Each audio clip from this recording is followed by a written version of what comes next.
தமிழக அரசியலில் புதிய அலைகளை ஏற்படுத்தி வரும் தமிழக வெற்றிக் கழகத்தின் தலைவர் நடிகர் விஜய் விரைவில் ராமநாதபுரம் மாவட்டத்திற்கு வருகை தரவுள்ளார்.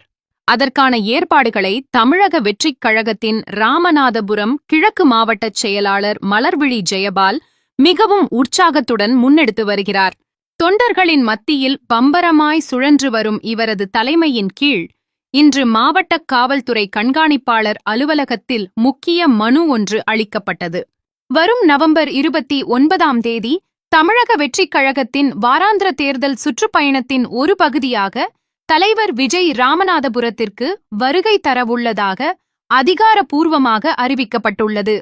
இந்த சிறப்புமிக்க வருகையை வெற்றிகரமாக்கும் முனைப்பில் கட்சியின் கிழக்கு மாவட்ட செயலாளரான மலர்விழி ஜெயபால் கட்சி நிர்வாகிகளுடன் இணைந்து காவல்துறை அனுமதி மற்றும் பாதுகாப்பு கோரி இன்று மனு அளித்தார். விஜயின் பொதுக்கூட்டத்திற்கு பிரம்மாண்டமான அளவில் தொண்டர்களும் பொதுமக்களும் கூடுவார்கள் என எதிர்பார்க்கப்படுகிறது. எனவே சட்டம் ஒழுங்கை பேணி காக்கவும் கூட்டத்தை கட்டுப்படுத்தவும் தேவையான பாதுகாப்பு ஏற்பாடுகளை செய்து தர வேண்டும் என மலர்விழி ஜெயபால் தன் மனுவில் வலியுறுத்தியுள்ளார். கிழக்கு மாவட்ட செயலாளர் மலர்விழி ஜெயபால் தொண்டர்கள் மத்தியில் பெரும் நம்பிக்கையையும் ஆற்றலையும் கொண்டுள்ள ஒரு நிர்வாகியாக பார்க்கப்படுகிறார். அவரது அர்ப்பணிப்பும் களப்பணியும் இந்த நிகழ்ச்சியை மாபெரும் வெற்றிக்கு இட்டுச் செல்லும் என தமிழக வெற்றிக் கழகத்தினர் உறுதியுடன் நம்புகின்றனர்.